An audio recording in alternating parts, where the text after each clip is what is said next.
So, hello there in the future.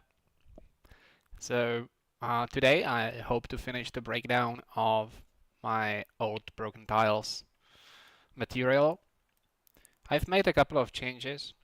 One of them is a rework uh, that of the ceramic peel effect, or rather these like chipping effects of the like.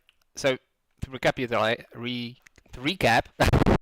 to summarize what this material is about, I think I was approaching this as a sort of a faux marble, like a fake marble thing, where you have like a layer of stone that looks marble-like on top on a ceramic base. And I had this in my reference. There was a couple of like usually corners that would just chip, and the upper layer would just peel off or just come off. And so last time someone suggested that um, my approach before wasn't that good. I wasn't really that happy with it myself, and so I just pretty much had to throw everything away and start anew. It's still not perfect, but this time I'm using a sort of a correct structure to create well, not like cells. Let's say the cells that will be chipped away, right? So I will create just a simple correct structure. Then using floodfills and stuff like that, yeah, some distortions, I will recreate a mask that looks something like this. And then using a floodfill and floodfill to mask with like a fairly low setting, and also using an input that is driven by a map like this. So basically only where it detects a bit of white, and most of the white will be, and remember we are talking about the tiles, not what's in the base, right?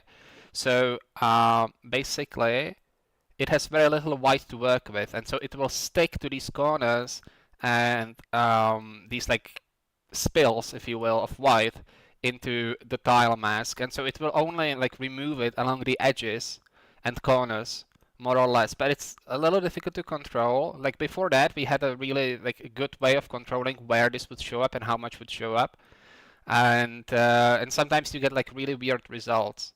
So for example, this I'm not entirely happy with. Like it doesn't look that much better, but the shapes overall, like the chipping shapes, they are in general a bit better. But again, I think I'm gonna play with this some more and see whether I can come up with something even better that looks like even more like something was chipped and not like spilled. I don't know. I don't even know what this is. This looks like noise, and it is noise, of course. And like, luckily, I'm not removing too many of them, but it still looks like noise. So it still needs a bit of work. But I've spent like an hour on this, like trying different approaches, and this one seems to work the best so far. I also did another thing. Before that, we used slow blur. Actually, a slow blur of masks that defined the base layer, essentially the removal masks, right? Like we used the mask that said like there are no tiles here. Then we slow blurred it, and using a maximum, I think, so that it like sort of spilled into the tiles, and we used that part to drive the chipping away. But it was slow blur, so it's like notoriously not that easy to control, and so that wasn't that great either. So I decided to use slow blur only for these like super small chipping effects. But sometimes I still get these like really weird spilling shapes, so I still need to play with it. I think that's a result of a warp that I'm using at the end to sort of break up the uniformity of the slow blur. But yeah, that's one rework. I'm still going to again rework this one more time because this is just doesn't look good. It's like the weakest part of the material in my opinion. Like the cracks, they're all right. The base is pretty good, I would say. The color is pretty good on the tiles, right? Like all of that works. I even like the leaves. I don't. What I don't like is this weird effect here that just looks like something that's like half done and doesn't fit the material very well. And also the flip tiles, maybe they are not so great. I haven't decided yet. Maybe I could like make them stronger in terms of normals or something like that, to exaggerate that they are like another layer on top of everything else. But right now it's sort of like blending in, and like your eye has to, like, I don't know, almost think about it a little too much. That like, what is that? Why is that this weird, undefined blob on the tile? So that's one thing I would like to uh, fix before this ships. All right then. That being said, we have so far covered the height map, all the way from the very start, where we defined the grid shape and did some deformation on that. Using floodfills to gradients, floodfills to color, introduced a lot of damage over time. So that's some damage on these like lines, and some damage that goes like inside, and we like damaged these like grout lines. All of that happened. We also introduced a lot of cracking and a lot of holes. I can't see any. That's like a weird seed, but yeah, like actually there aren't that many. Here we have some holes and some cracks and stuff like that. All of that. So damage. That's it. That's all of this. And then we started creating the cracks for the tiles. That's one of the more complex things. It doesn't look that way, but like actually getting this right is very difficult. So I spoke about how to create these like randomized Voronoi patterns, how to mix them together using different flood fills, different masks. Then we used a lot of flood fill random direction to drive various effects. And I also spoke about how we had to start treating the height map masks, how height map flood fills differently from the actual crack masks, just because we wanted to have fairly thin cracks. So that's pretty much all of this. Then we also spoke a bit about Pebbles and scattering, and also Atlas scattering. So if you guys haven't seen the previous streams, this is especially the last stream was a lot about the scattering. How to use atlases in InstaMAT, what's an atlas, what needs to be optimized, and so on and so forth. Pretty useful stuff in my opinion. Atlases are definitely something it takes a bit of work, but instead of like having to model a lot of the stuff in InstaMAT or in Substance Designer, with all these maps and all that, like you can do that. You can do that better in Substance Designer, but because of they have the curves nodes, but still, like it takes a bit of work, and like using a photoscan will, in generally speaking, give you a better result, depending on what you're going for, of course. So yeah, that's that. And we also started talking a little bit about the color, I think, or maybe not. Maybe that was I did a stream like introducing the color part of this marbling effect. I don't know, a couple of weeks ago, but today we are going to go through that again. It's actually a subgraph with a lot of settings that I haven't really exposed, because I think like a lot of that it just like looks right, and like if you start messing with it, it starts messing with the scales and all that. So I might leave that like as a local variable sort of in the graph, so that the actual settings we have are mostly these, and maybe some colors. So I have this style setting that has some of the general settings and mostly like a color setup, and also we have these settings that come from the material make at the end, which is like your material finalize, actually material finalize, which takes your PBR channels and does some like basic adjustments. The most important of which is this height blur. So generally, if you know anything about height map tessellation kind of approach to materials, it gives you a lot of like tessellation tearing. Let me see if I can find an example, because you are working with finite resolution. I think I've mitigated it quite well, but if you don't blur your height map, you will get a lot of weird artifacts. So blurring it by 3, 4, 5, up to 10%, I would say even, is a pretty good idea, right? So it gives you a bit more like a beveled look, but if you're careful with it, using just like 5 or 3 even for some hard surface stuff, it will give you a better looking result.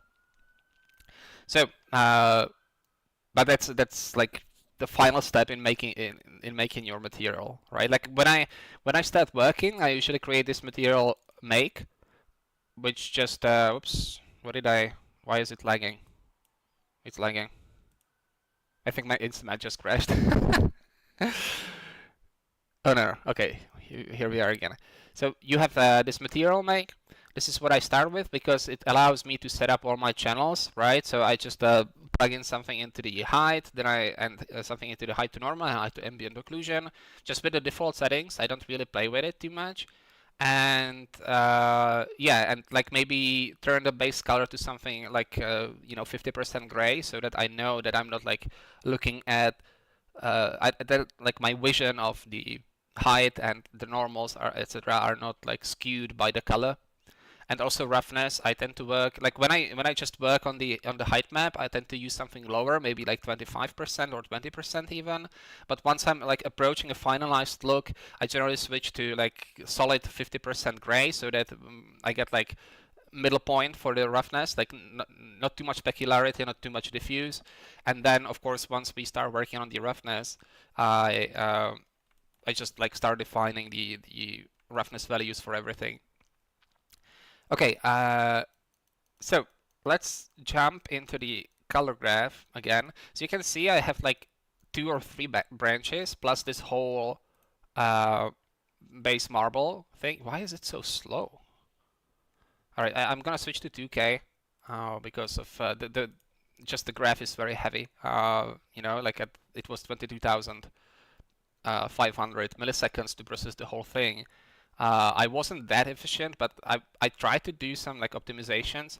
But in a material like this, you will eventually run into problems with performance. So yeah, and I'm streaming, of course.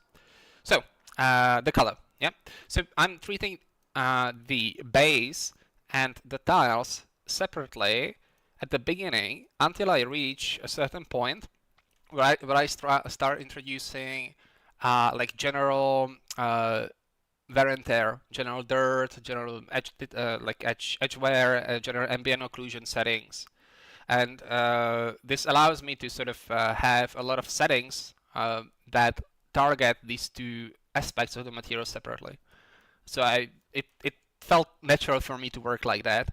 It might be easier not to do this. I don't know. I like this. I like this because it's like I always know where to look when I want to change something, and I also know how I would like approach exposing different parts of the material to the user in a logical way. You know, saying like you're like adjusting this color and this color only, right? You're not like adjusting something that would propagate throughout the whole graph, even to the tiles. If you're like adjusting a color for the grid base, right? That's a no-no. So I start like blending it together. Then I add a lot of other. I add this like material here. That's sort of a transition between the tiles and the dirty part. And then I just add some like additional dirt layers that sort of bring it all together. And then I start adding in like the detailing stuff, for example, your pebbles and your leaves and so on, and the twigs. So that's like comes at the end or almost at the end, so that it's like because it's something that's like on top of everything else, you know. It's probably like fairly simple, and then it looks like I was building it in parallel, but I wasn't. Like I finished the color map, and then I started using parts of the height map and the color maps. Again, splitting the 2 aspects of the material until a certain point, which is this blend here. And I started building the roughness, and the roughness is just like I'm trying to, of course, both the height map and the color map have a lot of useful information for your roughness because if you do it like I do it, you will have targeted a lot of individual elements of your material. Like for example, you're targeting just the grout, or you're targeting just the holes, or you're targeting something that like is the AO of the base only, etc., etc. And so that allows you to reuse that information again to target the same parts more or less with your roughness values. So it's a bit more controllable. And again, like you're just like, so where did I affect the grout? Like why is it so like shiny, for example, right? Like I can go back to where my color and my roughness are, and those two together, remember, will define the feel of the material, right? It's not just that the roughness will only make it shiny, but if you go for something bright, it can also make something feel very, let's say, reflective. So I like generally tend to think about the color and roughness maps together, sort of. But at the same time, I don't want everything to depend on the color information, right? Like for example, like of course, if I just take the roughness information from the color here, so then I will have like a super rough marble vein, and then I will have like weird, unpredictable color here. It might be too shiny, or the other way, right? So I do a lot of stuff to break that up. I try to invert it. I try to mix it in with the height information that I also invert. Maybe use a bit of curvature, stuff like that, and so it sort of mixes the color and the roughness together. So like I don't have to think about my roughness as something that comes from the color channel necessarily. You know what I mean? So I don't have to like consider that while I'm creating the color. Not that like people do that quite often, but I also saw a few materials out there on YouTube where people just like take their color map and feed it into their roughness, like with a bit of like a levels range. And that I think is a very lazy approach to your roughness maps. Um, like oversimplified, you know. Anyhow, so let me open the subgraph. I can do this from here for the color. Now, again, I have already explained or broken down what I did exactly. So I'm just gonna go and show you the like very rough parts of it. So essentially, we start with a so we are creating a marbling pattern, right? So we need to create. Oops, let me just preview something as a 3D material. Probably this output here. So yeah, this is the result. As of course, we are going to vector warp it and displace it quite a bit in the final material. So let me just show you, maybe using this auto exposure feature. So you can see it's not too bright. And we are also doing a few adjustments later on. So that's also not completely final, but it's like the base that we can adjust, right? So this is actually quite reusable. I could just take this subgraph and like throw it into another material and like pretty much use it as is with the same kind of look. You know what I'm saying? So yeah. So the initial marbling, well, it's all about like creating cracks again. So what we do, we take some Voronoi patterns in this case, or Voronoi textures, and at different scales. We use a floodfill to blend them together in a like a non-regular way, and so we get something like this, kind of crazy, you know. Then we run an edge detect, and we start deforming these lines, which are going to end up as these marble veins. Yeah. So we do that a couple of times. We try to make them thicker in places, you know, thinner in other places. Then I also rotate it to get a bit more like a repeating pattern, and I also wanted some directionality, so I just sort of squeezed it a little bit. Again, displacing it or like deforming it. And then I also do another layer of these, like with different patterns, just for the breakup, so you can see that like this looks a bit differently, a bit different. It's more curved, I guess. Yeah, just this time it's more of this finer pattern here, like in the middle. It's I don't know if we would call it veins, but it's like a you know, small marble blood vessels. that makes sense. I don't know. So yeah, that's what we do. And also another one, which I actually ended up not using, if I'm not mistaken, should be, yeah, I actually ended up not using this, which is funny.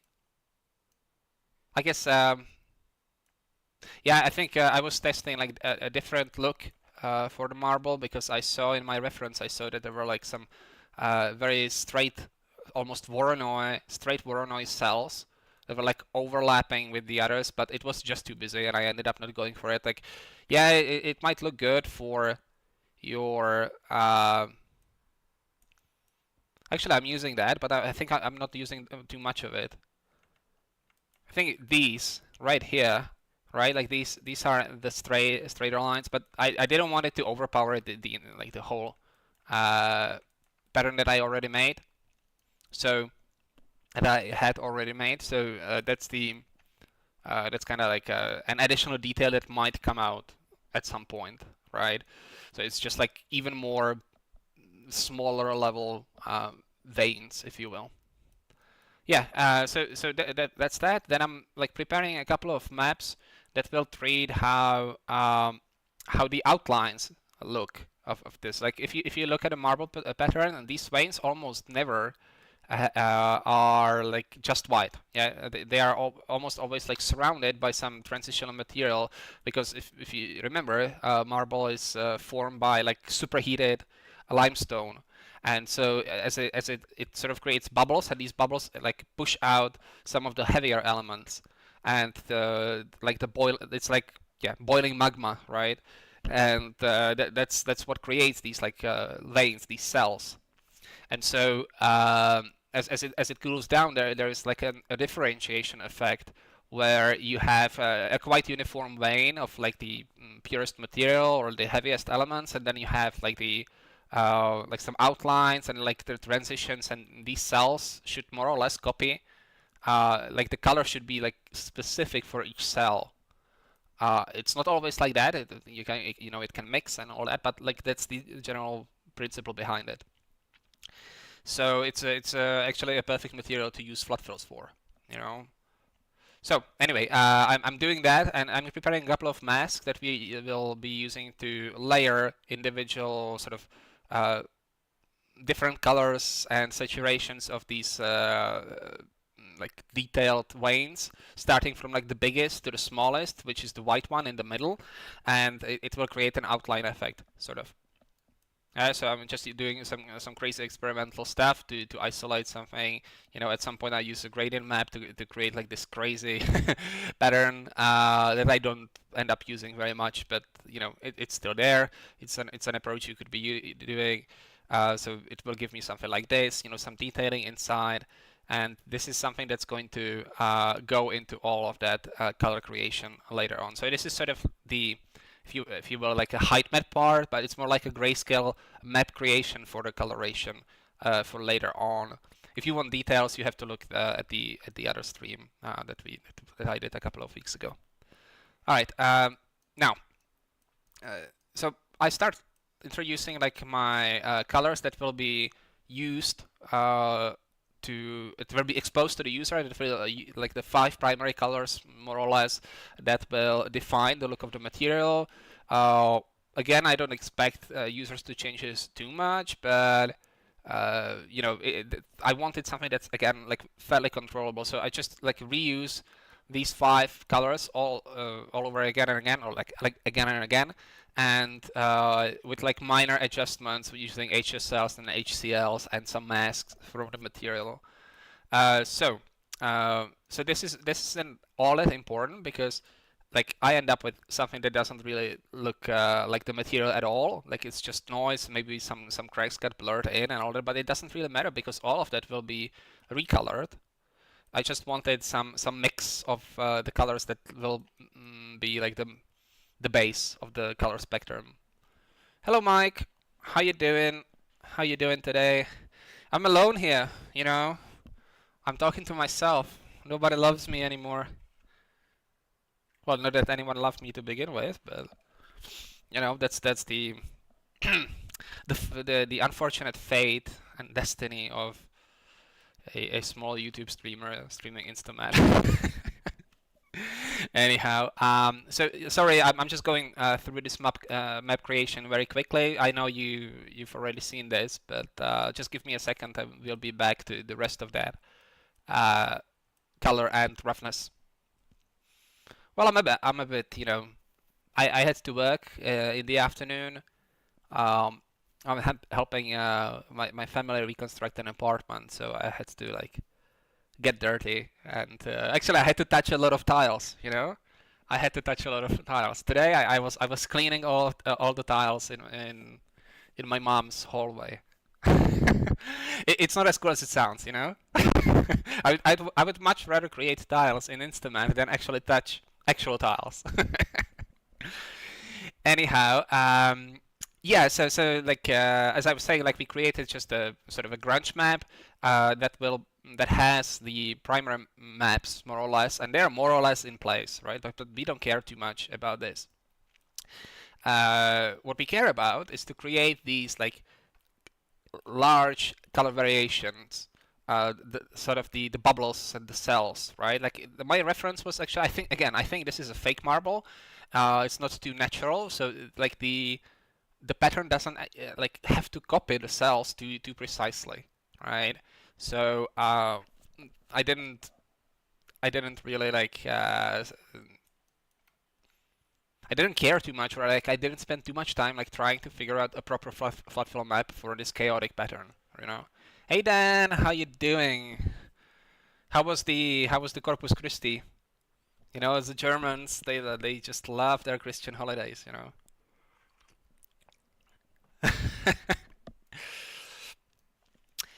Yeah, so just to recap quickly, so we create in this case from a guided scatter, I created a pattern that's just boxes, randomly scaled, randomly rounded, etc., etc. Then I create a floodfill out of it, or actually it gives me a floodfill, so I just take some information out of that floodfill to gradient twice, and floodfill to color, and then we channel pack it. And then we do two warp sequences. One that sort of takes that previous color map and remaps it onto these cells that we got from this floodfill, from this guided scatter. And then we are just like running these maps through the same series of deforms. And this gives me something like this, which looks a bit more marbly, right? So here. And this looks like our cells already. You can see that it's quite crazy if you do this. But that doesn't matter because we are also going to channel split it, right? So we only take some of the information every time, and this creates a lot of masks that we can use further down the line in our graph. I'm also using a vector map, vector warp, which takes a random direction based on the initial pattern here, right? So I took a floodfill out of this, which gives me like a direction for each of these large cells, and it helps to break up some of that strange distribution of the colors, right? Since we don't really what's the word? We don't really need to emphasize the alignment of the colors to the edges. It doesn't matter that much, but still there should be some alignment. So that's why I use this vector warp at the end twice, right? Okay, so then we sort of I did just a little bit of adjustment to have a bit more blue in there and a bit darker, and then we are blending it together, I think using an average, right? So we get some of that noise that we had before, but we also have these like general patches of color from all this craziness here. This is a technique that is used by the author of the marble material here in InstaMAT library. So that's that. Well, Dan, I just said it. I was actually touching a lot of tiles today. I was helping my mom clean her apartment after a renovation. So I have a very hands-on experience with tiles right now. It's definitely not as cool as it sounds. Anyway, it's so much better to be a material artist than an actual material worker. If you know what I mean.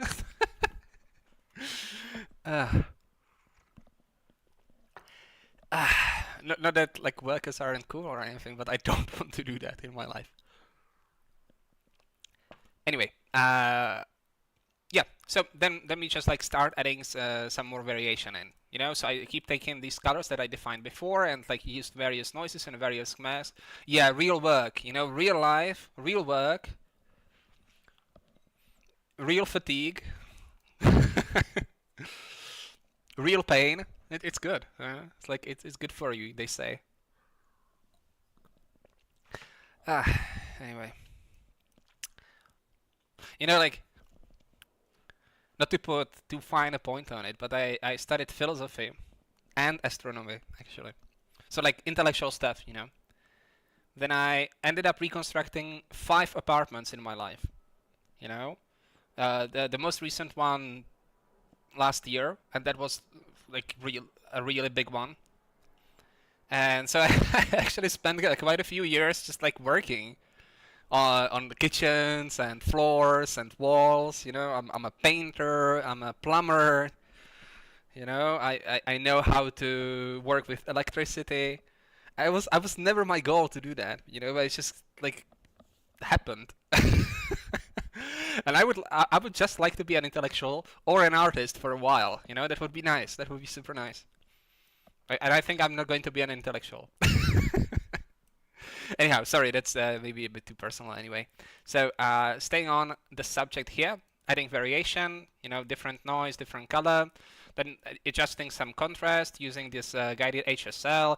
Essentially what it takes is it takes a map for each of these channels for hue, aspect of the image, saturation and luminosity, and you can then specify a range by how much it shifts it based on that map. If you do it twice and then blend it together using another mask or like noise or something like that, it will give you a fair bit of randomization in those like aspects of the image. So you have to be very careful with it. Like if you, the most prominent factor will be hue. Saturation, you can actually do a lot with saturation without changing the general feel of your image. But luminance and hue together will make or break your image. Really. It will. All right. Um, okay, it's way less sweaty in the I don't know, man. I sweat quite a bit when I work on these graphs. You know, it's like I also swear quite a bit when I work on these graphs. It's like, why the fuck? How did I get that look? Why isn't it working? Why does it do this and that? You know. But I'm trying to be nice on the stream, nice and polite, or like well brought up. You know. Anyhow, yes. Then I started edit like various grain effects.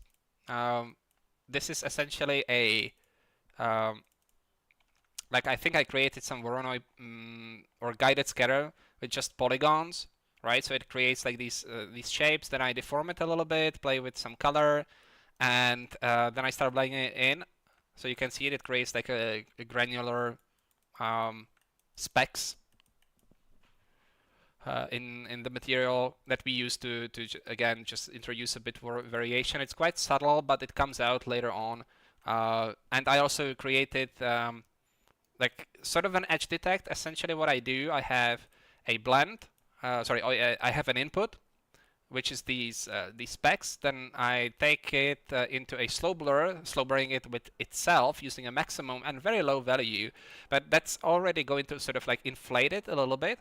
Then I take a difference of that, so it gives me only the edges, and that I use as a mask or as an input for the guided HSL or something that drives the color.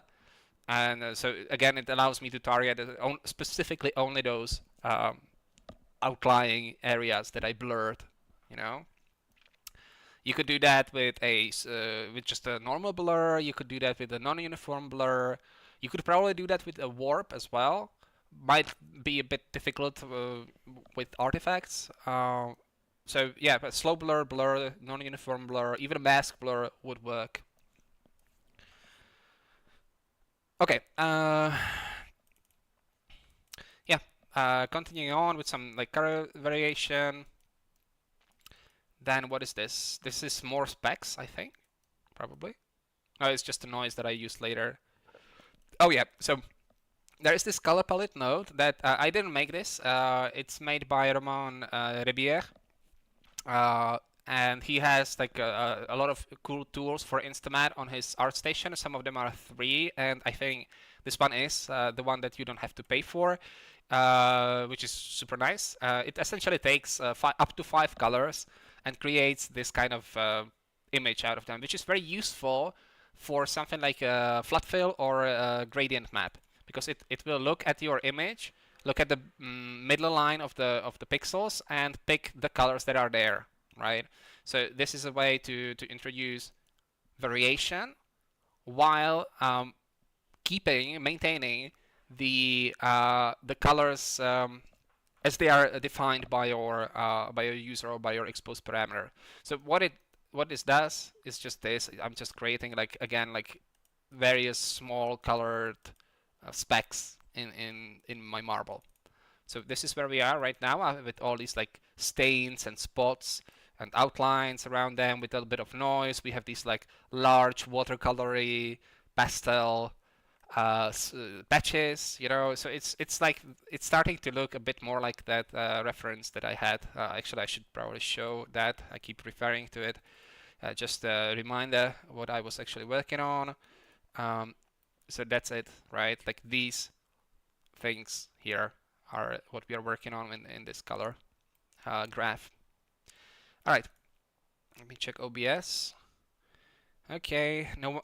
If by the way, if anyone has any questions, of course, hit me. But I'm just going to finish this graph very quickly as we went through it once before. All right, so again, taking another guided scatter, this one way finer, 512 cells of these like polygons. I think it's just a polygon. Yeah, it's just a polygon with 5 sides. I didn't even add any randomization to this. It's so small that no one cares. I'm just coloring it by so that's another use, right? Like we take these 5 colors, we create a color palette, basically a gradient with 5 steps, and we feed that into a floodfill to color, and you can say sample from image. There is the color, and that's what you get. Like each floodfill field will be defined, will receive a different color. All right, I'm using that with some noise and stuff. I don't remember what I did exactly. It's just some noise, some breakup, and we are using that to blend in these little specks. Right? Right. Yeah, I think this is a detail that I added much later. This is essentially one of the first steps in blending in the veins. It's just a breakup for the outlines and like coloration around the veins. So I can show you what it does. It doesn't really do much, I think. My ground output. Yeah, it just adds a little bit of like black around the original cells that came out of the first pattern, right? Like this one actually, right? I thought that I didn't have enough separation between the color cells, so I created this like blurry outline. It helps quite a bit actually. If you don't have that, it looks as if it's like blending straight up without a there's too smooth a transition, if that makes sense, right? So I just added a little bit of a highlight there, or like actually darkening, to separate the two. It could be an edge detect, really, but I wanted to do something a bit maybe diffuse, blurry, more blurry, right? Actually, it is an edge detect, right? I can take an edge detect, then I'm slow blurring it, blending it with some noise to break it up, directional warping it, so it like ends up being quite noisy, but the original thing is an edge detect.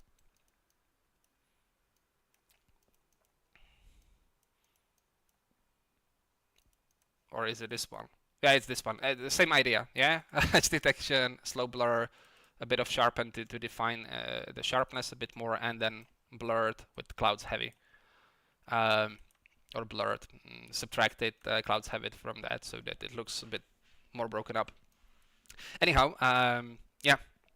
So then we are reconstructing the veins from the maps we had prepared beforehand, and so we start adding in these like green outlines, yellow thingy, diffuse thingy, Then we get these like black veins that we had from another map again, right? Like just to introduce a bit of a like maybe another maybe the mineral went through two transformations. I don't know, right? Like I saw something like this. I wasn't sure if it was dirt or if it was something that was like inside a stone. Maybe some imperfection, like impurities that can happen. Even surface, even as hard and impervious a material as marble will get chemical interactions, right? So maybe there was some acid or something that created these darker spots. I don't know. I'm just making shit up, but that's the kind of things I try to tell myself when I work on a material to give it a bit of a backstory. All right, then we are just like adding the actual veins, you know, in multiple steps to have like subtle variations in color, but I'm still using the same veins color parameter from before. And then what? Then we are adding some details onto it using different maps. I don't know if you can see. It's because it's something like this, right? Like it's very blurry. I'm not even using too much. I'm just saying average, so it will like actually bring down the range of possible colors that we have, because it's going to try to it's going to average with this color, right? So there's going to be like everything will be pulled towards this color, if that makes sense. So this actually like taken away your color variation in your graph, so you have to be careful not to use too much of the average blending mode, especially large scale average like will sort of wash out your material. It will be like there won't be enough contrast, there won't be enough differentiation, so you want to be using this sparingly, but sometimes it's the best thing to do when you do not want a too harsh an effect. So you can actually like what you can do, you can take a color that's actually quite off for your material and then average it in with some fairly defined mask that doesn't cover too much. This was maybe too much, right? Like, but if you have some just like some veins that are like here and there, not covering the whole material, if you do use an extreme color, then you can use instead of using default, which is going to replace your color, using an average will give you a bit more control, because you will still be sort of referencing the colors that were there before. I hope that makes sense.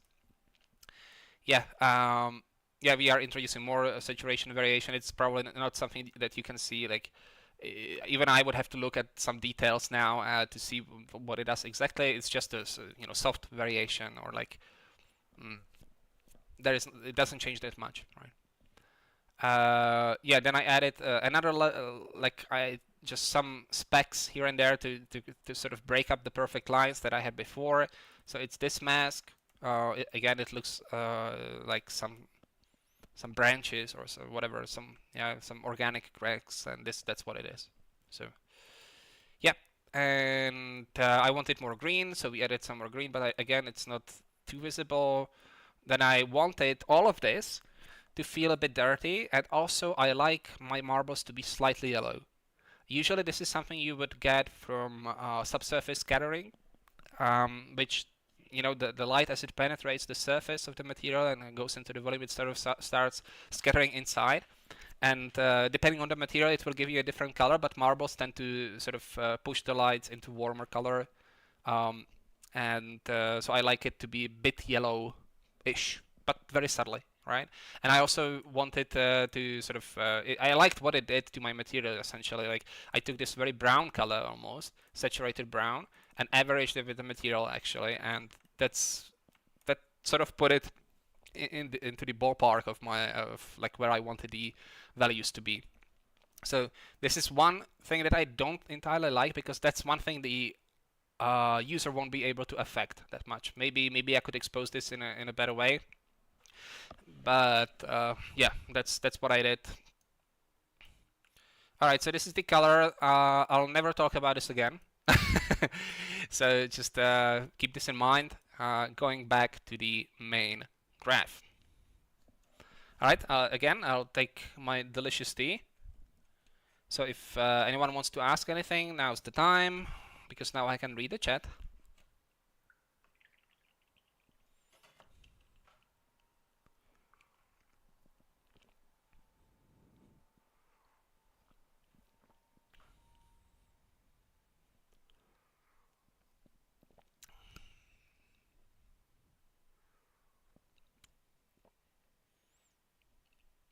Okay. How's the audio? Can everyone hear me? Fine. Can you hear me swallow?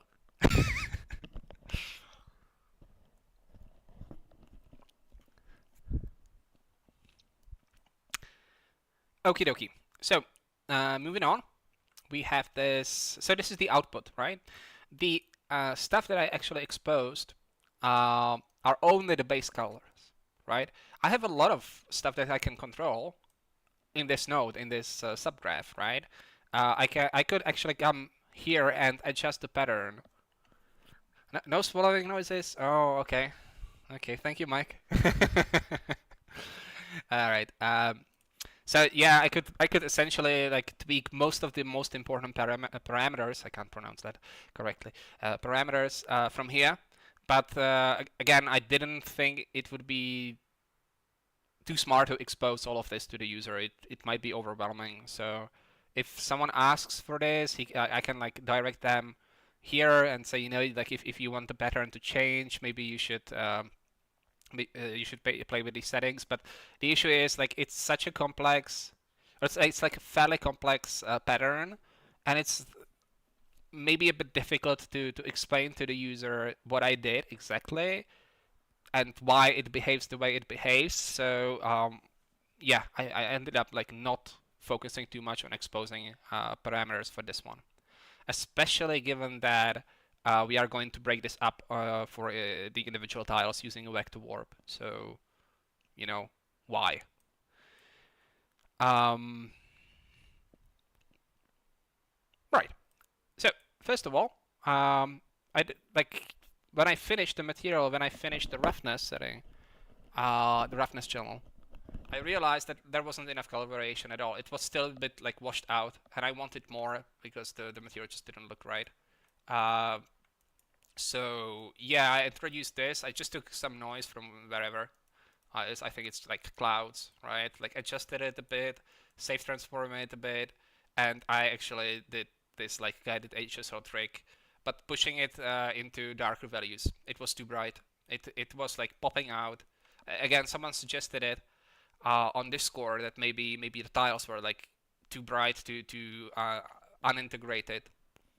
So yeah, it's a bit difficult. I still haven't tested it in like a proper renderer, but yeah, like even looking at the roughness values, it was like maybe there was too much of a difference. So I wanted to mitigate that. So that's I have this color correction or like CC. It's just a shortcut for color correction. That's something I use in DaVinci Resolve all the time. So that's just terminology from elsewhere. But basically, this is like a hue saturation adjustment thing using this. And yeah, so then I created this vector warp, which is breaking this main pattern for each tile, right? It's going to displace it for each tile. I'm using some map from before, right? Like one of the initial maps that we used for the tiles. And I'm taking this material, and in the end, we end up with these. So you can see that it's been like displaced around based on that direction vector map. I'm also transforming it a couple of times, and that's because I have these fragments, right?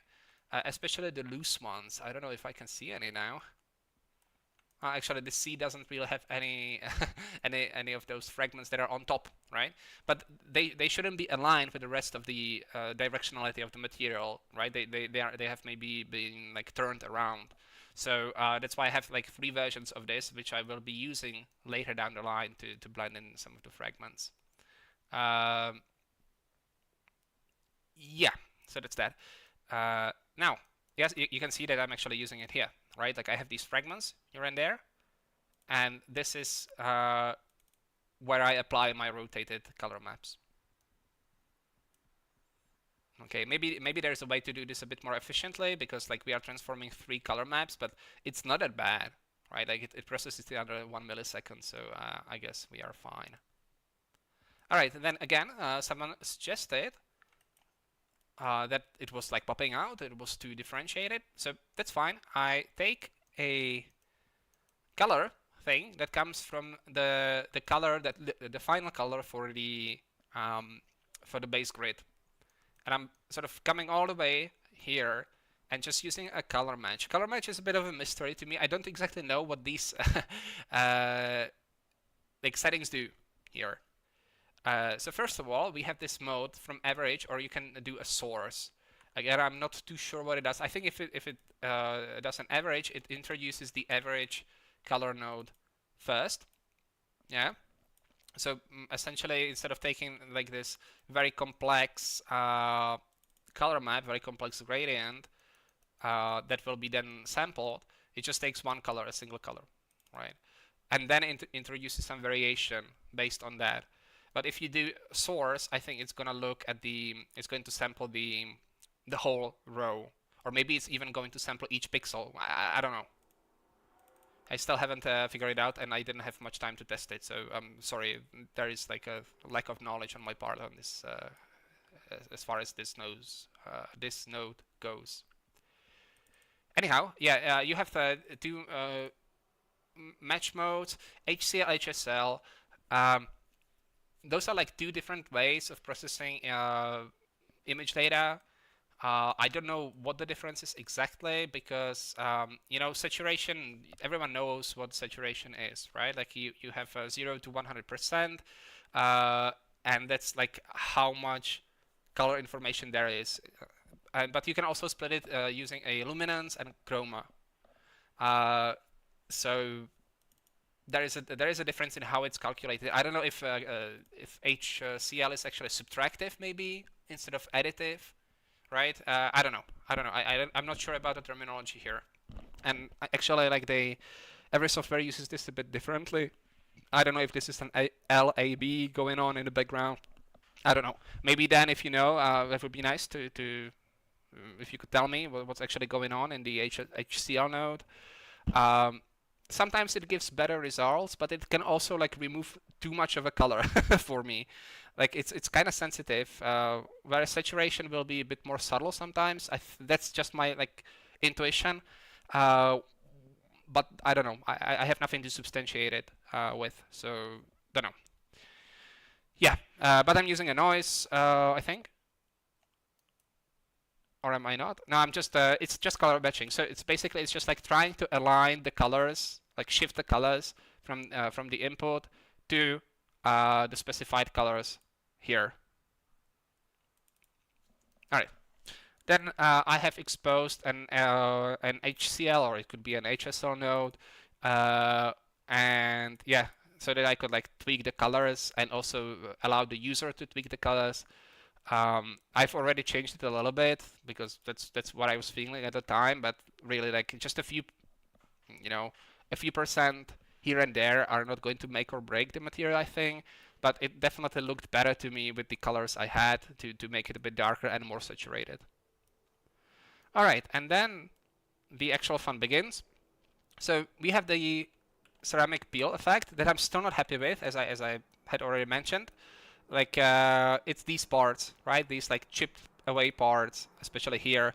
It still looks awful. I still need to play with it. Like the seeds don't work out too well. Like I have like maybe 1 in 10 seeds that where the ceramic chip away effect, peel off effect works.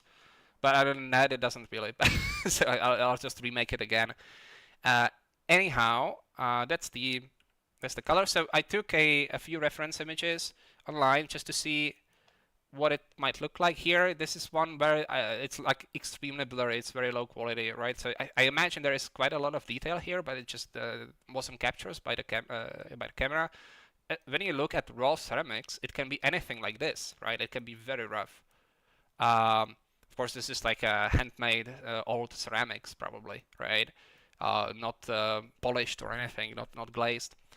But yeah, I wanted to do something in the middle, right? Something in between. So I actually took quite a lot of noises from before and started blending them together. So here, I have a color exposed, right? I don't know if this is too necessary because, you know, ceramics are generally something like very saturated reds or browns. I don't think you can really have like. I guess it could be some white stuff as well, but that's not actual ceramics. That's one of the modern materials. I always forget what it's called, but it has properties similar to ceramics, but it's much denser. So again, I don't know much about much, but there is a material you can buy instead of ceramics. Anyway, so I do that. I just take the NHSL out of that, maybe do something darker or maybe something brighter, it depends on you, and just blend it together using some noise. Then I just average this, shift it into something quite luminous and fairly saturated and all that, and just blend it in again, so we get these like white areas, again using a noise. This time some probably sharpened clouds or something like that. And do the same process again and again and again, right? Like introduce color variation. All of this comes from this one, right? Like so I defined the color, and this will define sort of a range by which it shifts. Then at the end we can expose some stuff to the user. They can they can change the color of this, etc., etc. And then I also use the color variance. Like as you know, I love this node. It's like a basically very fine Perlin noise or very fine noise that will allow you to introduce like subtle or even quite harsh transitions or like color variation in your material. I don't know if you probably won't see this on YouTube, but there is like a noise happening, right? I don't know, it's like very fine in this case, very fine. I wanted something very rough, so I stayed at a fairly low grain size. But you can use this to introduce like variation on the size of like a large Perlin, right? Something like that. You can use that as well. Anyhow, yeah, so I'm blending it in using a mask for these areas where I wanted the ceramic peel. This really looks awful. Why are there these like leaks almost? It was supposed to be sharp. The whole purpose of me remaking that part of the graph was to make it look sharp. Why is it looking like this? Why does it look like that? Jesus Christ. Yeah, this is when I really like swear out loud at my computer and at myself and hated the world at the same time. You know, that's just like how I deal with stuff. Anyhow, yeah. So that's that. Then I realized that it's actually quite a cool color, not cool, but like good looking color. And so I decided that maybe I want some more of that, and especially where the cracks are, right? Like the cracks might be where where some of the ceramic base where the ceramic base shows. Okay. Sorry, Mike, what do you mean by resolution?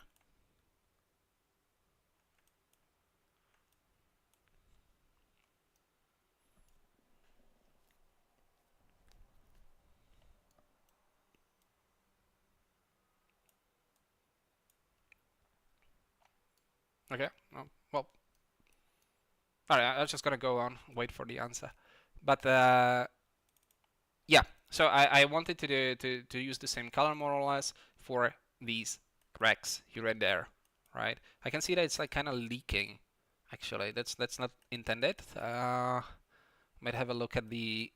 So the reason the colors looked like they did, where they were. I'm not sure what. Oh, you mean like that it started to look like bubbles again? Yeah, possibly it might be that the slow blurs work at 2K but don't work at 4K. Slow blur is something that's very dependent on resolution. Might be the slow blurs. It might be that the patterns are just like not set up properly. I don't know. I'll have to play with it. I tested it like 2 days ago, I think, after the stream for like an hour, and yeah, I tried a couple of noises and a couple of approaches, but nothing was really working. And then I got a couple of good seeds, so I thought maybe that was good enough. But you know, once you reload it, get a different seed again, and yeah, it looks wrong. Apparently, I did not manage to get a controllable what's the word? Repeatable consistent pattern out of it. But yeah, I added some of the color into the cracks and into like the maybe the chipped edge-worn edges of the cracks. It doesn't really change that much, right? But it created a few interesting patches here and there. I don't know if we can find any. For example, here, right? Like you have a bit of a chipped crack here, and yeah, it's filled with the color. A minor detail, but you know, I'm quite obsessive when it comes to details like that. All right. Ceramic peel edge detail. Oh yes, again, we won't be able to see it that much right now because the peel is under reconstruction. But here, you can see that there is a bit of a color variation along the edges. It actually looks quite good when you have a larger speck or a larger fragment that get like chipped away, because it sort of separates it a bit more. And yeah, there is like a transition from the white or from the like bright tiles to these like black noisy ceramic material. So that's just again like a very small detail, just a few pixels maybe, but it added quite a bit, I have to tell you. Like I don't know if you can see it here. This really looks awful. Why is it like this? But you can see that there is like an outline as if like maybe some sediment was still there. Yeah, a small detail again. So this is called edge wear, I guess. Okay, interesting. Why am I guessing? I guess it's just like a subtle variation here and there that drives a bit of brightening, right? Like I'm lightening some of the edges here and there. Like it's not going to be visible everywhere because this is going to be blended with a mask that will not show it on like it will just show it on the tile. So it's like a bright edge here and there. Again, just a small detail. Maybe I'm like overdoing these. Maybe I'm like guilty of a mistake of focusing too much on the finer details. But you know, I did that anyway. It took me like, you know, once you get to the color, once you actually, okay. So the first phase of any color that I make is this. I essentially gather at least like a few noises from before and a few masks that I know I will 100% be using. So I generally tend to get some clouds, maybe some freckle sums, maybe some dirt mask, and then I of course get ambient occlusion, curvature, and height. Yeah, and I blend them together to create a lot of different like variations on various grunges and stuff like that. So I don't really have to like reuse too many new nodes. There are a few, like I think I copied a stone noise or like created a new stone noise. Here I have some clouds heavy that I just couldn't really like. I think I had it connected to something else in the graph that I deleted, and then I just brought it here because it was a good noise, but not for that effect. But I used it to create other effects, right? And then I maybe create some directional noises, stuff like that. Like it doesn't really matter, but actually no, it matters, but you just like don't have to create a whole set of noises again just for the color map and the roughness map. It helps to have like a combination of these. It helps with performance. It helps with the fact that you have them at hand. You can combine them as you go, and then you can just like come back to this and grab it and use it for the different aspects of your color and roughness. So that's always actually like I really don't like that InstaMAT doesn't have portals. Look at this graph, right? Like it's such a long noodle. How many screens is that? Like maybe 20 4K screens like this, right? Like how many times did I just scroll and it was like maybe 1/3 of a graph? And like imagine I want to get this lovely little mask that I have at the beginning, right? Like whatever, maybe this freckle sum or like maybe some mask like this, right? And so what you do, you grab it and then you go. And how long does this take? Right? Like a minute? It's such a slow process, right? And then you have like connections everywhere. I'm really starting to disagree with this policy of like not having portals. I understand that it like in most cases, when it's like just like 2 or 3 screens, it's actually better to have the connection. But look at this, right? Like how long did it take? Now I have to like find it. So to actually like make life easier, I started using assign images, which is a great node. It's a zero performance cost node. It just like ships in the image. It's the same as if you were using a reroute image, except it shows you what you have. And so like most of these are actually assign images.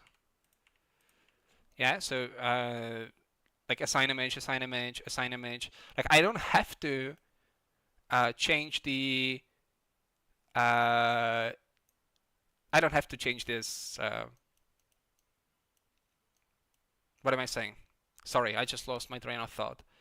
Yeah, I don't have to change these noises. You know, like I already have them.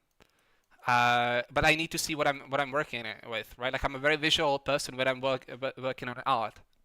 So like I try to think visually, and so like I just like I tell myself like I need something very dirty and very sharp, and then I like look at his and I say, okay, stone noise might work. That's like about the frequency I need, or maybe it's like dense noise, right? And since I actually have been working with InstaMAT quite a lot, especially in the past few months, I can immediately tell that this is like a dirt2 node, right?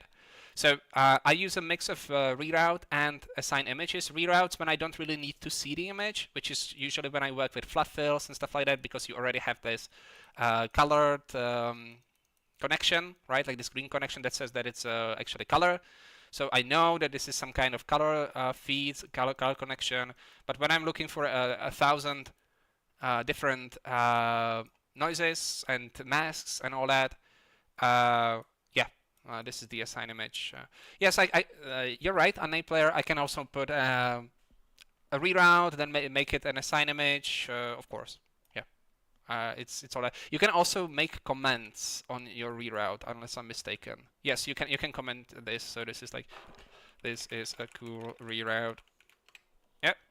So you can do that, but again, like I don't want to read too much because I'm focusing on like the noises, the shapes and stuff like that. Anyhow, so that's one like thing that actually slowed me down quite a lot. I would say I've spent I spent at least like an hour, maybe 2 hours, just looking for noises in my graph, right? It's not bad because you have to go back and optimize, but like, yeah, dragging these was kind of painful, both in terms of like how time consuming it was, and also painful, actually painful, because I have problems with my wrists. I've been working with computers too long, and sometimes I get like wrist pains, and this is not the most comfortable thing to do. I have to be honest here. I wish that would change. But yeah, so that's the first part of creating an albedo map that's related to what has happened in the graph before. And then it's actually quite would be nice to have a small preview. I think like previews are actually like a bit taxing. So you know, I think a lot of that like rendering time here comes at the cost of the preview, right? Like the preview is small. You know, it's maybe like 512, something like that in size at least, right? So it like doesn't render. It's to like at the size of the screen, but it still creates a lot of use bookmarks. Yeah, bookmarks. You mean like the shortcuts here? But well, since there are only like 10, it's never enough. But yes, shortcuts is something I would like to start using, especially for places like this, right? Like I know that this is like the place that's really important, right? And I actually forgot how to assign a shortcut key unassigned. Yeah, you can assign numbers here, you know, 0 to etc. And yeah, that's very useful because then you just can press it and it will get you there. But it doesn't work with the nodes, right?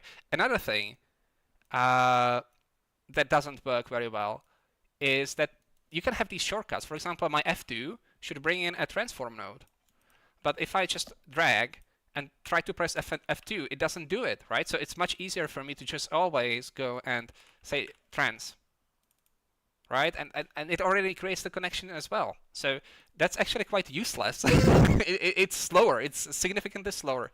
And again, this none of this would help me when I want to bring a transform, maybe from one of the nodes that were processed here at the beginning of the graph.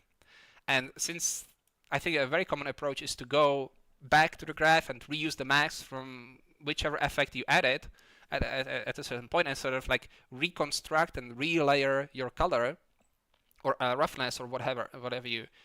Then I wish this was this was better, right? It's not a big deal. I mean, like it can be a big deal. This is like the biggest graph I've ever made, and yeah, I also approached it so that I could I never really overlapped anything in the nodes are not really like above each other, so that I can just simply use the control and arrow to push stuff around, because if you do this and you have another node set up here, it will break it up and then you have to go back and fix it. So I tried to work as if everything was like in a line, which only exacerbated the problem, right?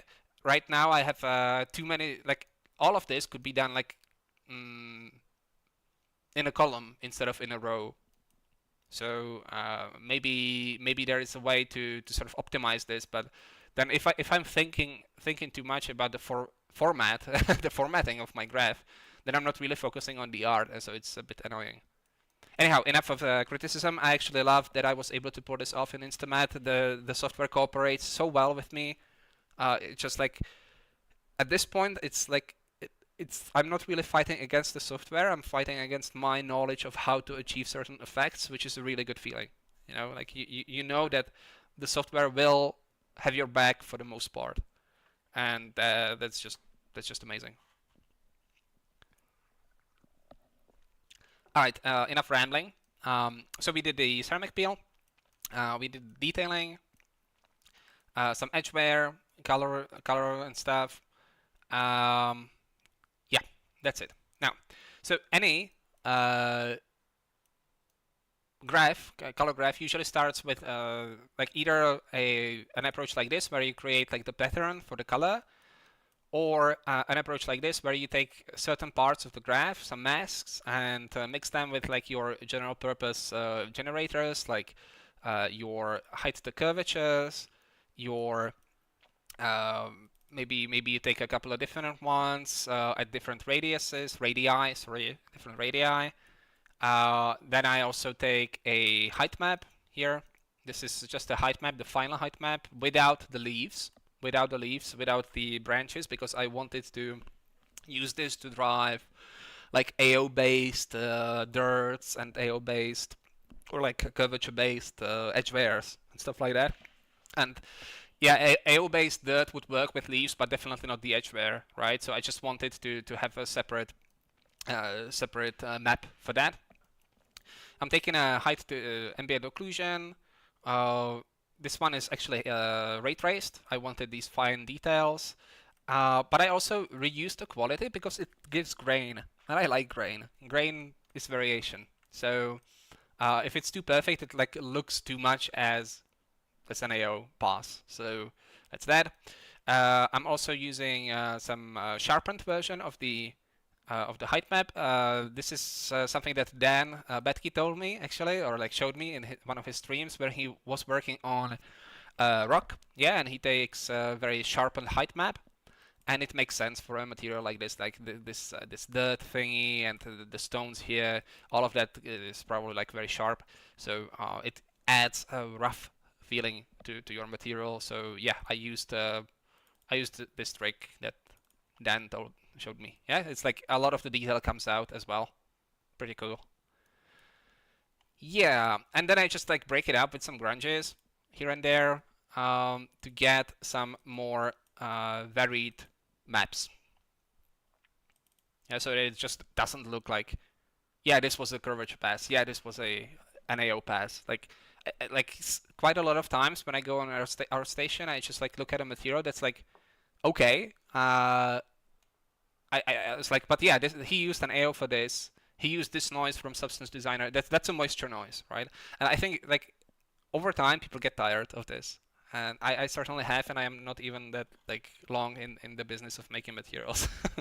But you know, like moisture noise might be like the most overused noise in Substance Designer. But it looks good, but like everyone knows it. You know what I'm saying?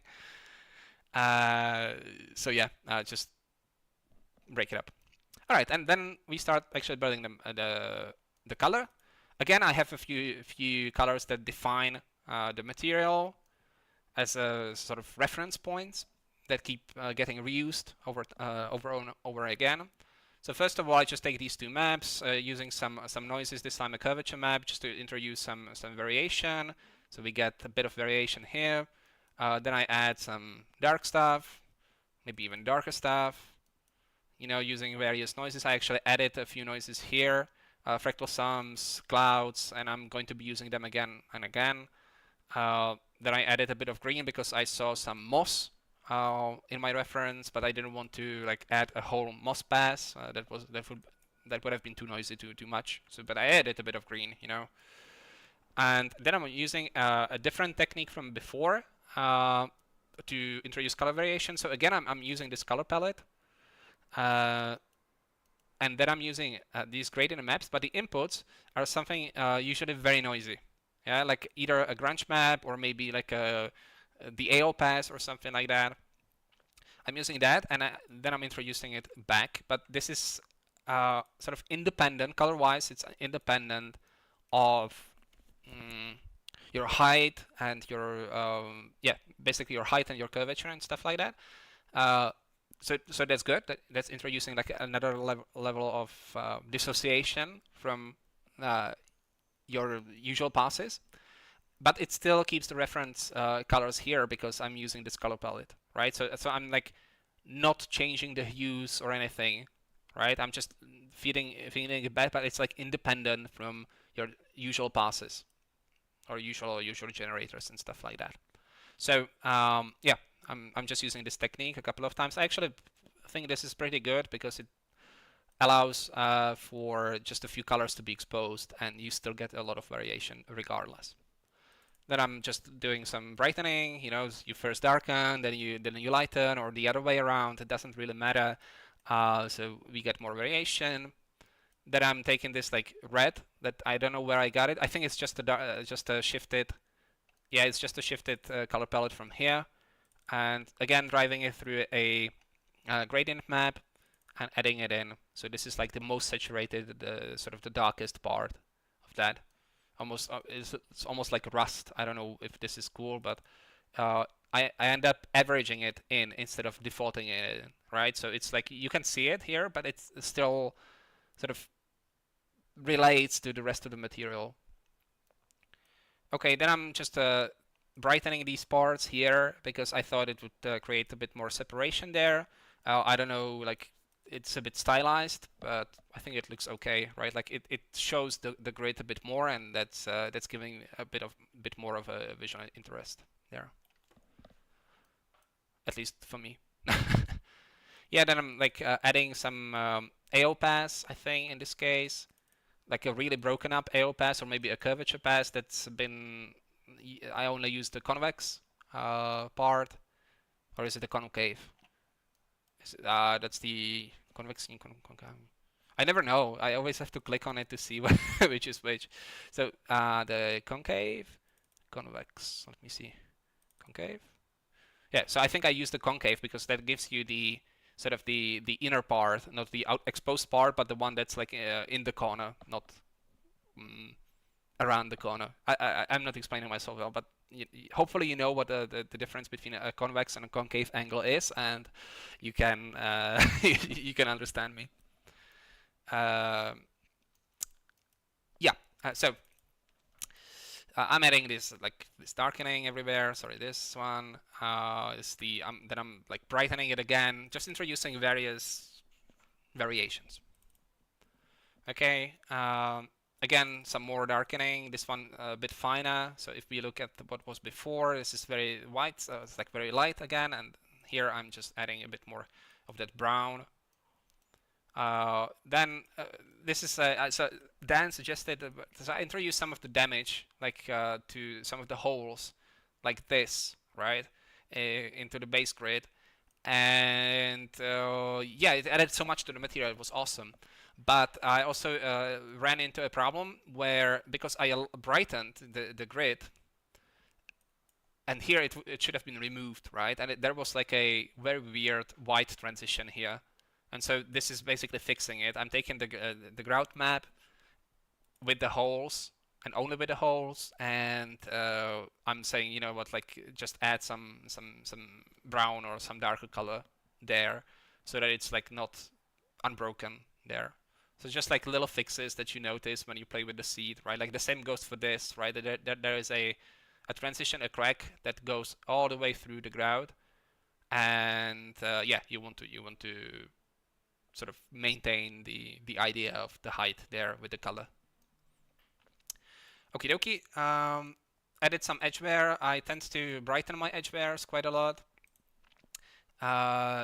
So because the idea is that it's rough, but I also want it to be like visible, right? In like the light transitions. So and also maybe like some of the dirt was peeled off, right? Scratched off.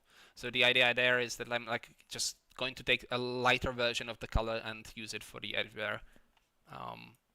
Maybe you guys do things differently. If you do, please share. But I think this is not a bad way. All right. Then again, I'm using the HSL trick where I take some noise map, maybe feed it into the hue saturation and luminance of the guided HSL. I do it twice, you know, with different noises.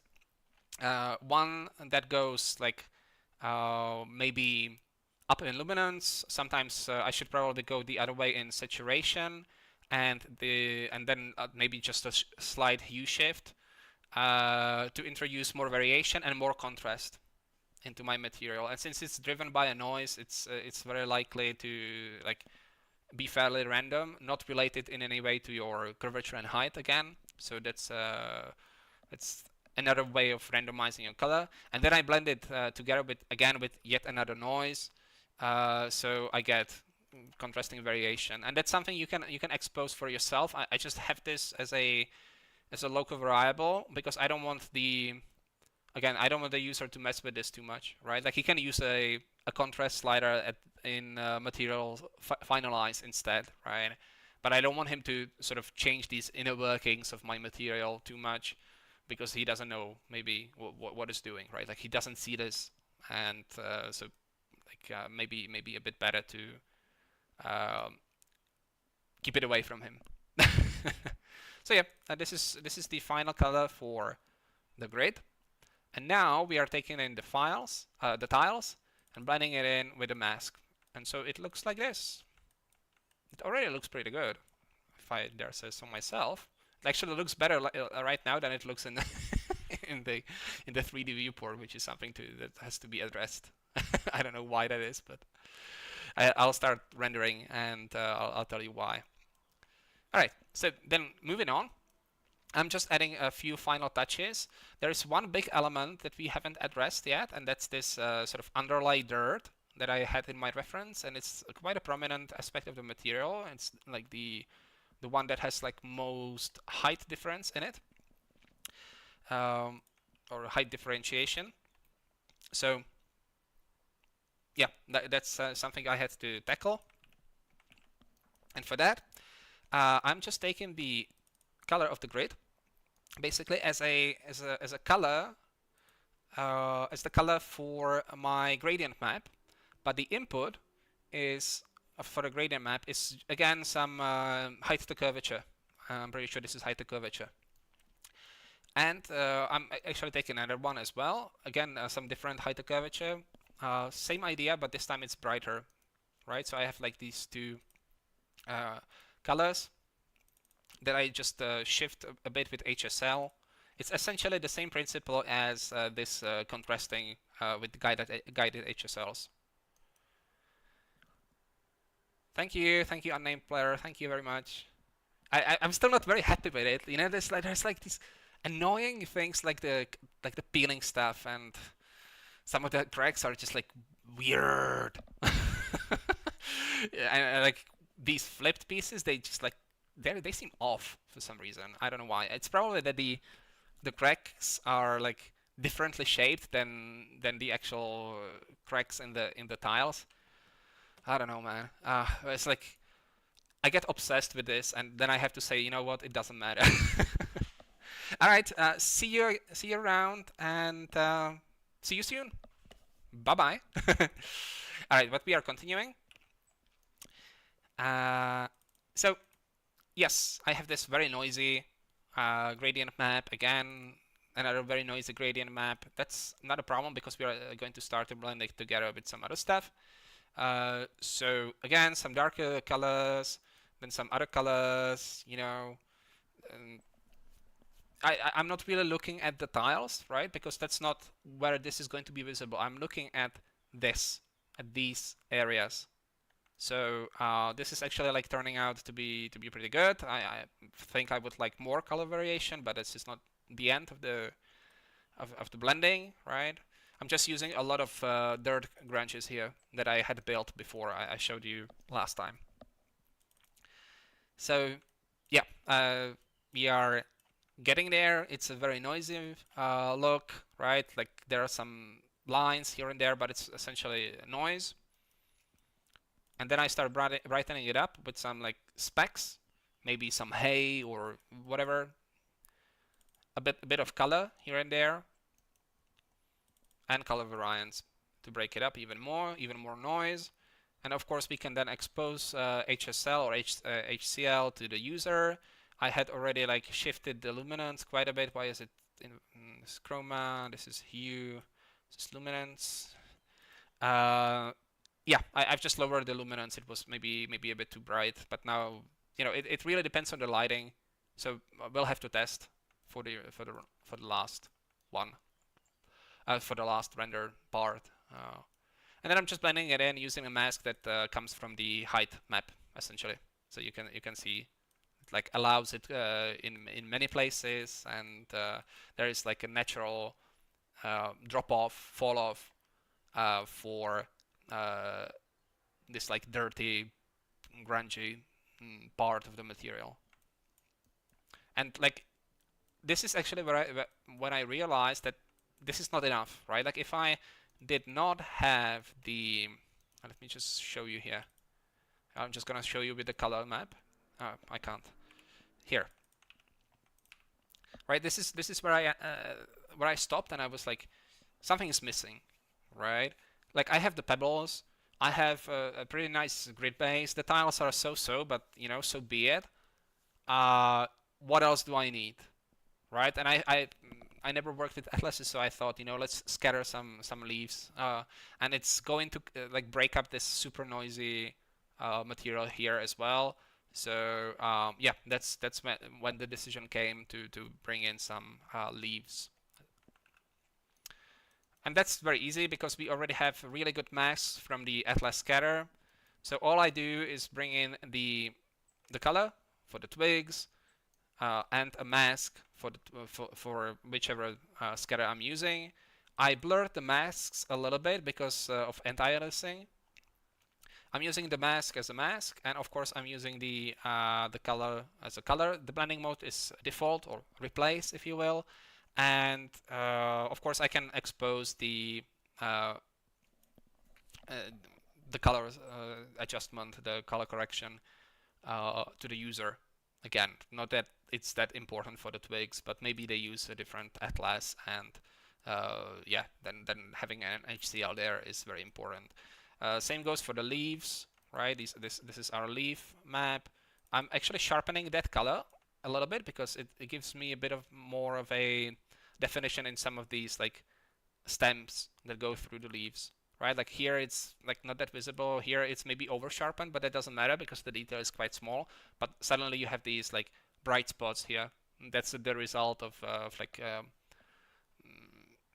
the what's it called? I always forget the binning, right, of the pixels together.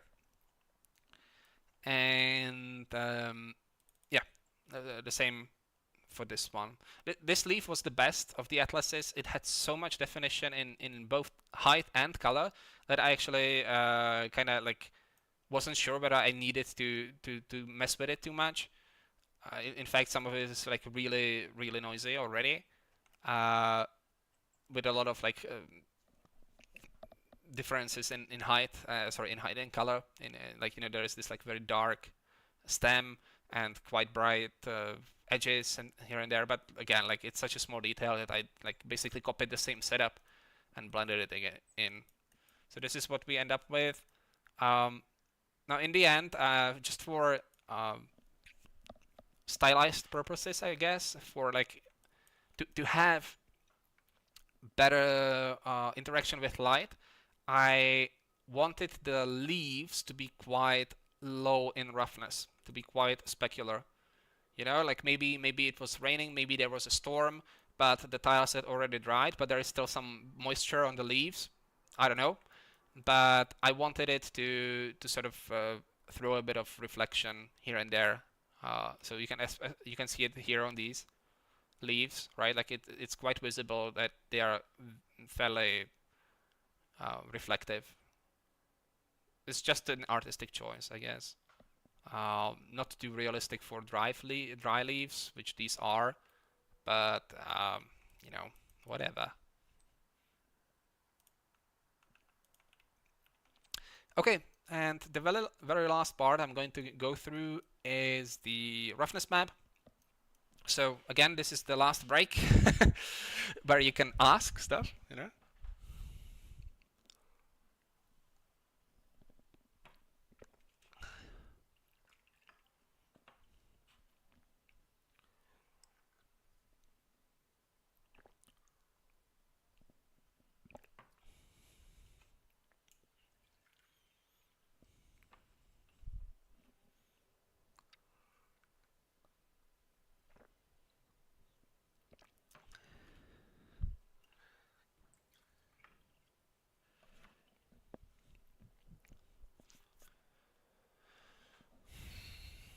Okay.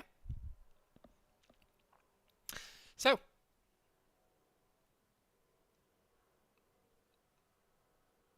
roughness.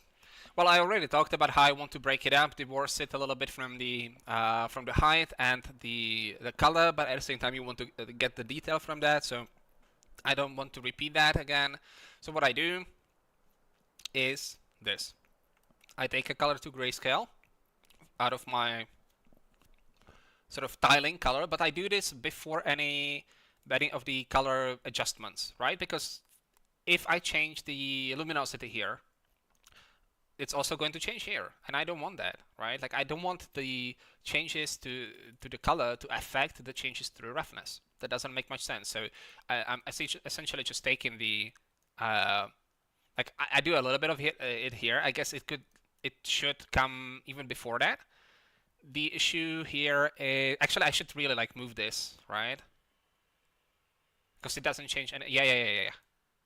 No, because I'm vector warping it here, so it wouldn't break up this noise here. Whoops. I don't know. It's not a big deal, but because the change is so subtle here, and it's just a local variable, so the user won't be able to mess with that unless he goes inside the graph and like finds it and starts messing with this. But this is just for me. This is like internal color correction. So whatever. But yeah, the idea is that you don't want these changes to your colors down the line affect the roughness directly. So that's that. So I'm taking an AO and I think a curvature map again. This time I'm high passing the curvature. I don't really want like too much of it there. Also, like super sharp transitions in your roughness will create flickering problems in your renders. I did an animation a while back using some of the InstaMAT materials. It was like a yoga mat material or something like that, and it was very rough. And there was this like normal flakes thing, and I had a very sharp light because I was doing a motion graphic video, and yeah, it didn't look too good because like no amount of noise reduction, post processing no noise reduction could deal with that. You know, that flickering just like, actually, even if I increase the amount of samples, it would get even more prominent, yeah, because it would like isolate these like really like sharp rays. So sometimes it's good to blur your roughness maps a little bit too. I think there is a setting for this. If you go for, yeah, roughness normal adjust, will help you remove some of these, like they call it the shimmering artifacts in rendering, especially for something like sand or I don't know, yeah, like these like super rough and at the same time glossy mats, like yeah, yoga mat material and stuff like that. Sometimes something like your quartz. That's when it happens, and you want to avoid that. So I didn't want too much of a detail in my roughness, in that, if that makes sense. Too much sharp detail in my roughness. Okay, sorry, I lost my train of thought. Oh, yeah, yes, of course. I was talking about the beginnings of the roughness channel. So yeah, and then I'm just taking various branches. This time it's this eroded moisture, which has to be one of my favorite branches in InstaMAT. It's actually very simple. If you look at it, it uses this moisture noise, which is essentially, I think, spots and alien noise, or like alien noise clouds, and this moisture drops, which is just like sponge noise, right? Like you can go very deep in this and look at how all these branches are made. Yeah, like okay, so it's the ridge noise, and like isolate it a little bit with some warping using turbulent noises, iterate, and that's it, right? Like it's very easy to make a branch like this. And so then you like have a branch like this, and you take it and you add some more effects, and it's like eventually you have an InstaMAT library, right, full of branches. So I started making some branches, by the way. I don't know if I had mentioned that, but yes. So let's have it load the graph. Yes. So we have some eroded moisture. I just do a bit of deformation here and there, a little bit of blurring. Like I said, I'm working on a roughness, so I don't need too much sharpness. Level it out to clamp it. I actually wanted it to go in the other direction, so save transform, and there we go, right? Like it's just a color variation. This time I'm using soft light, so soft light will sort of darken it below the 50% gray. It's a bit unpredictable, but I can like control it through these levels, or just how much blend I use here. So it creates these, like, it brightens it above 50 and darkens it above below 50, and yeah, so it's like overlay but a bit softer. The transition is a bit softer. So that's that. Then I got this swipes and wipes thingy. Again, driving that. This time I'm like removing. I could be adding. It doesn't matter. I'm just looking for variation, something that will like look good when I move the light. So in fact, when I do something like this, I usually tend to use the cylinder, because this will show you the reflections much better. Let me actually crank up the exposure to something like maybe 3.5, and so this is what we have, right? And if you look at an angle a little bit, you will start seeing the transitions. So again, not sure how much it's visible on YouTube. Even better is to use the sphere, unit sphere high, and maybe crank up the tiling. And like here, where you're looking at the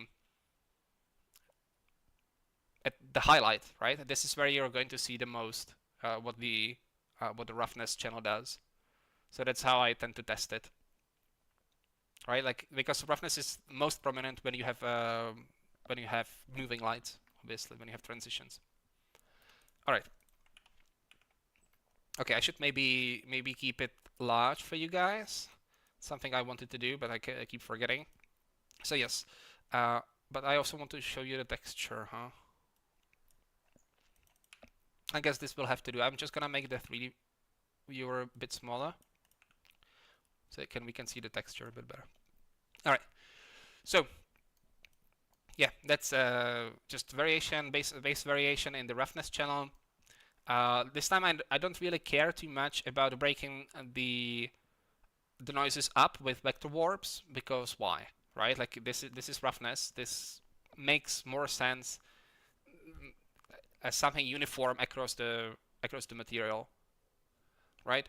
And it's going to be broken up anyway because we have these like holes, right? So, but your dirt smudge or your scratch or something like that, it's probably going to be covering like a continuous part of the surface. So it might be a bit counterintuitive, but I think a roughness channel in this case should be more continuous, not less broken as the color and the height.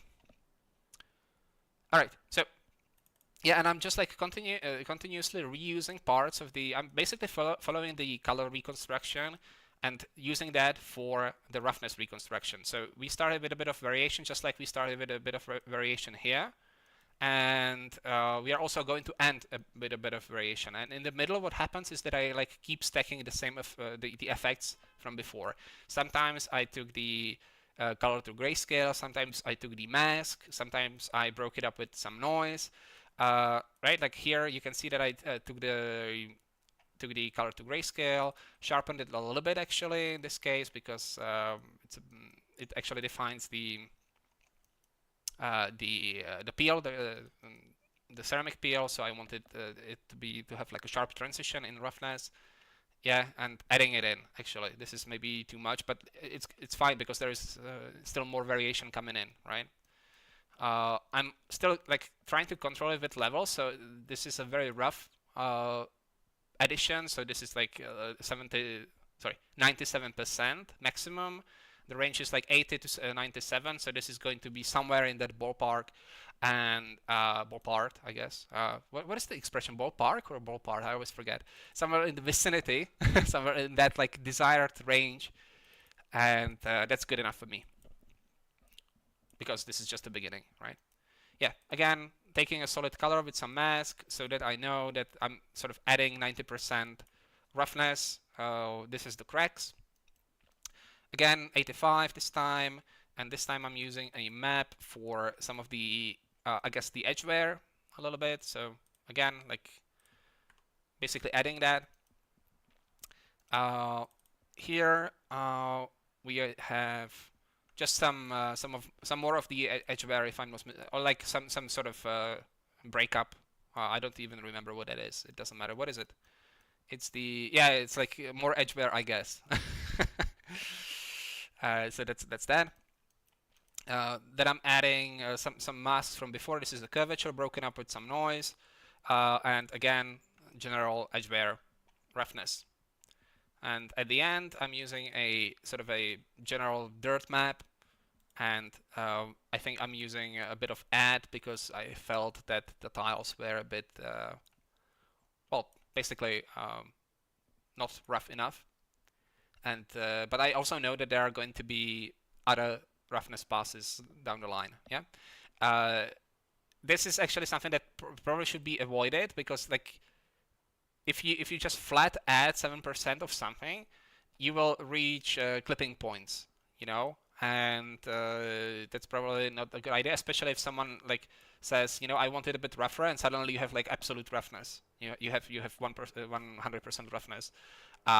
Nothing is ever 100% rough, right? Like or like it can be done for the renders. Like for some materials, it's actually desirable, but that's generally not where you want to go with your PBR. I was considering like not going above 90, but then I was like referencing some materials I saw online, and like it looked to me that at least for it was like an artistic decision to have like very rough parts, like really rough parts when working on dirt or when working on like ceramics and stuff like that. It's always a bit of a guesswork. I actually tend to use ChatGPT to like ask him like where he would put the or where it would put uh, the values, and yeah, you generally get like a YouTube answer, you know, something you would expect, but it's nice to have like something to base it on. All right, so that's part one. That's the tiles, and this is the same thing for for the base color, but I'm just starting a bit later. I'm not starting like right away here because we don't have much information. I'm starting here. I'm starting with this color map and color to grayscaling it and taking some of the previous probably curvature with some noise in it. I'm also taking a high pass here, which gives me like an interesting map, and essentially blending it all together. Then I'm using a levels, which I have exposed to my user. This is this range, grid base roughness. It's like within 15 points between 0.8 and 0.95. So that's that. And we keep moving. This is going to be mostly white. You know, it's dirt, so it's very rough. Adding, 98, 90, minimum 85 or something like that. Just to break it all up. But it's mostly dirt and rough. So just taking some dirt maps, taking some other maps from before, masks from before, like the AO dirt and stuff like that. Nothing too crazy, just mostly subtle variations of the whites. And then I'm moving here, where I take another color to grayscale, which is basically the result of this whole graph, just to introduce more variation. And we are still like mostly white. Yeah, here you can see that with like the addition of this and the addition of this, we get something fairly detailed, maybe even too sharp. I have to test this. Maybe this will flicker quite a bit, but we essentially are getting more than enough detail at this point. But I keep going. I add more dirt. This time I'm like subtracting just to give even more variation there, just to get even more variation there. Here, this is the same, pretty much the same blend as here. We are blending the base grade with the tiles, and here we go. So you can see that I'm still like fairly dark on the tiles, fairly reflective. I think I'm more or less like 0.4 on average on the tiles, and almost like 0.9, 0.95 roughness in the dirt, which might be too much of a contrast. It might still like pop out too much. I have to test it in a proper renderer because this doesn't really like give me what I want. I don't know how it will interact there, right? So I have to test it in something like, I don't know, V-Ray or Blender Cycles or something. At least Cycles. Okay, moving on. Again, like there is just a color map happening for the underlay. So I just take that map, color to grayscale. There won't be much of a difference, but it has this like speckled noise. So I'm doing that. This time I just invert it so that it doesn't relate too well to the height. Level it out. So again, it's like 0.8 to 0.95. Blend it in using default with some mask from before, right? Like this is the mask that drives the blending of the underlay. The same mask goes into this. Here I have the ground color, which is just the brightening. I don't even know if I needed that because it's essentially the same, but yeah, adding that. Maybe you shouldn't have sharpened it, I don't know. And that's it. Like, it's the same idea. Maybe this even isn't, that probably isn't necessary because it's more or less the same value. Okay, moving on. Then I'm adding these fragments, adding some general dirt. You can see these dots, right? These specks, if you will. 1, 2. Then we get some general dirt roughness. Doesn't even have to be related to your actual dirt. Like, it has to be, but you can also add some extra, and it will look as if there is like some super fine film of dirt. The roughness can add a lot to your material, so it doesn't have to be perfectly like just reproducing your height, but it's also good that it is corresponding to your height, right? So it's always a sort of a juggling act. Okay.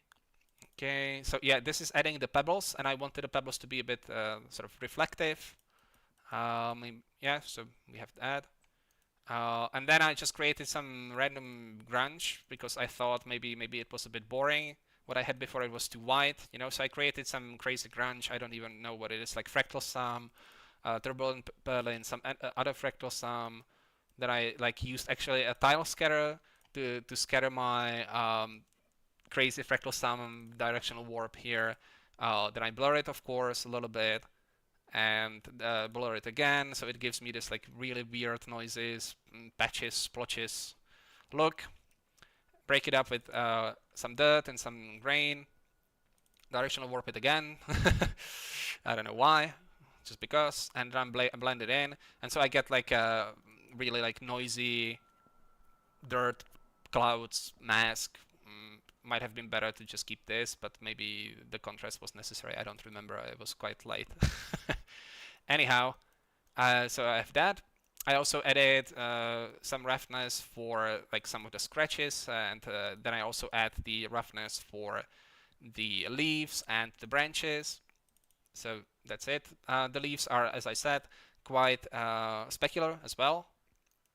And then I just bring in another layer of like variation here.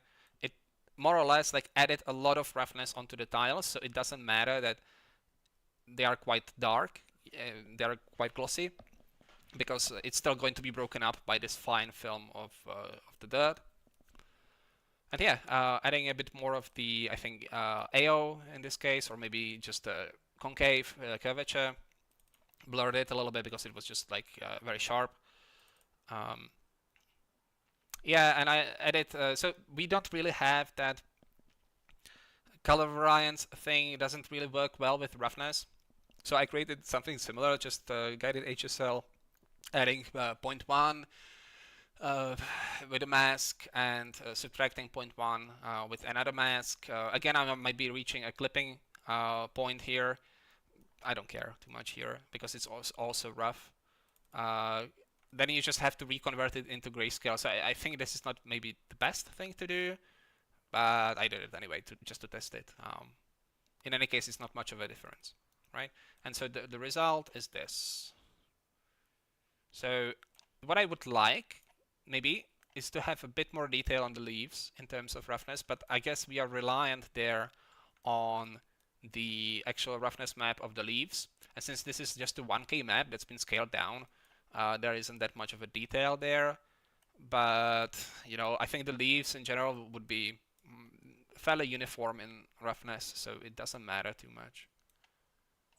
Again, it's just a roughness map. It will tell you where the reflections are, and on something as small as a leaf, the reflections are not that important.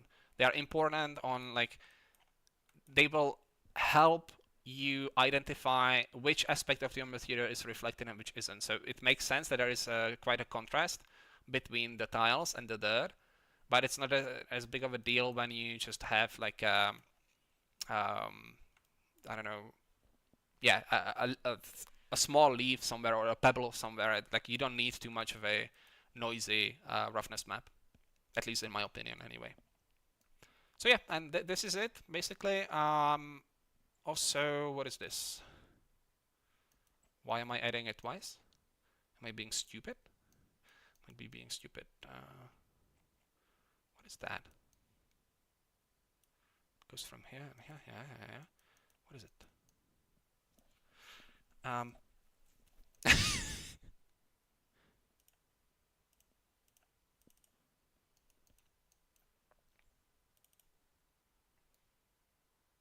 Oh, right. I know what it is. This is not the best way to do it, but I guess I was kind of tired and I wasn't thinking straight. So at the end, the final effect for this material, the very final effect, is to add a bit of normal flakes into our grid. Because if we don't have this, let me see if I can show you.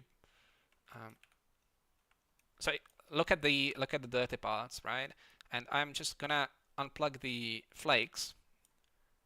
And I don't know if you saw it, but it's like suddenly very smooth. It doesn't make sense for it, especially if you look at the underlay where that's like super noisy, and you look at the grid, it doesn't feel that rough, you know. So to do that, I use the normal flakes, which is a node that just introduces like really subtle differentiations into your normal map. I don't know if you can see it. It's like noise here, right? And yeah, I'm just like limiting it to the grid more or less. A little bit on the leaves, but mostly there. And that sort of brings it all together and emphasizes the difference between these smooth yet dirty tiles and super rough and dirty grid. And that's it. That's the material. It took me 2 weeks almost. I had to learn a lot of stuff. I also had some other stuff to do in my life. You know, I actually have a life outside of 3D. It's weird. And yeah, this is the most complex material I've ever made. I hope to bring it to a point that it actually sells. That would be lovely. I haven't ever made any money with 3D, and I think it's about time. So I'm sorry, I will not be sharing this material on Polyverse because I can't monetize it in any way there yet. So I'll bring the, you know, I will try to fix the stupid ceramic peeling, and I'll try to like mess a little bit with some of the problems with roughness maybe, and yeah, think about like what actually needs to be exposed, and yeah, that's it. Oh, what did I do? I changed the color, haven't I? What happened there? Yeah, I think I accidentally used a middle mouse wheel and changed the color on that. Okay, so thank you for watching. Whoever is still here, I don't know, Dan, Mike, Dan, my lawyer viewers. If you have any questions, anything, any objections, any advice, I would be very much happy to hear it or to read it now and in the future. And yeah, you can find me on Polyverse, actually, under my own name, Adam Shimek. You can find me on Discord the same way. Otherwise, you know, as you can see, my YouTube channel is DKNS Design. Don't ask me what it means. And yeah, thank you very much. I'll be back. I still have like a few materials that I want to show you. Just a basic wooden material, basic wood material. I think I also showed a bit of it, like a bit of the experimental phase there. It's just like an interesting technique how to make the knots and the what's it called, like the fibers of the wood. Otherwise, the material is not that great, but the technique is solid and sound. So I might show that. I might also share some other experimental stuff, maybe from the past, because I went. Oh, by the way, yeah, I should mention it on my Polyverse, and I will add some links later. You can find some of my old projects. They are by no means good, but they could be used, you know, as sort of mini tutorials for people who are, especially for people who are beginning with InstaMAT and the element graph. I created some, of course, some materials. I also created some generators. I created some like experimental workflows with like you know, graphic design workflows, patterns and stuff, extrusions, some hard surface modeling using height maps and tessellation displacement. So check it out if you want. It's completely free, of course, and yeah, I'll be seeing you. Bye bye.